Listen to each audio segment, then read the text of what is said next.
untreated heartburn or acid reflux can lead to cancer, which is pretty crazy. If you want a way to force your body to permanently stop acid reflux and heartburn in 48 hours, click the link in the description below. For now, let's get to today's question.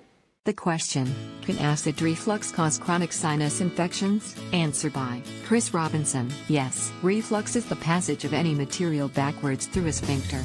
From the stomach into the esophagus, gastroesophageal reflux, it backflows through the lower esophageal sphincter. For there, it can traverse the whole column and breach the upper esophageal sphincter, whence it may aspirate into the respiratory system. This is correctly termed extraesophageal reflux, but commonly referred to as LPR, laryngopharyngeal reflux, as well as the lungs. Aspirated reflux can enter the throat, mouth and nose, and even affect the ears and eyes via eustachian tube and tear ducts. See this chapter in the Down with Acid Encyclopedia.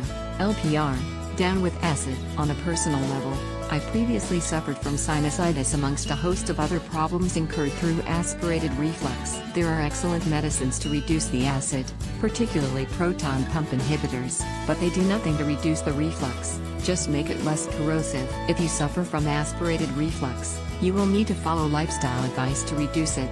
See Reflux Remedies, Down with Acid, or have anti-reflux surgery. Fund application, Down with Acid. Answer by Wayne Rogers. Yes, without a doubt, it's probably silent reflux or LPR. The acid, or pepsin, will enter the sinuses through the throat and interfere with the cilia motion that clears the mucus from the sinuses. Eva had for 10 years and now have under control by following LPR expert Dr. Jamie Kaufman protocol. Diet: alkaline water, raising your bed, not eating 5 hours after supper, and taking Gaviscon, not US brand but ordered from England, which contains alginate, is effective solution. Kaufman's YouTube videos explain it all. Also, flushing the sinuses with distilled water, baking soda and drop of baby shampoo twice a day will keep things clean. It's a bit gross, but I'm on order my sinus conditions, blowing my nose in a brown towel after the rinse. It's amazing what is expelled, but if it's white and pasty, I know there is something going on, and clear in good shape. Many ENTs do not realize this correlation, and they will just give antibiotics.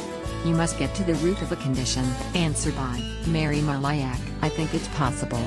Having acid reflux will cause you to have swallowing problems as well, and when you drink there is the possibility of a choking sensation, like when something goes down the wrong hole, and the liquid and food particles are expelled from your esophagus back into your mouth and from there up into your sinus cavities. It doesn't belong there, and if you don't flush your sinuses and get this material out, it can cause you a lot of trouble with infections from the bacteria it may introduce. A neti pot or a Neil Med spray bottle can be used to flush your sinuses and keep them clean and bacteria from growing.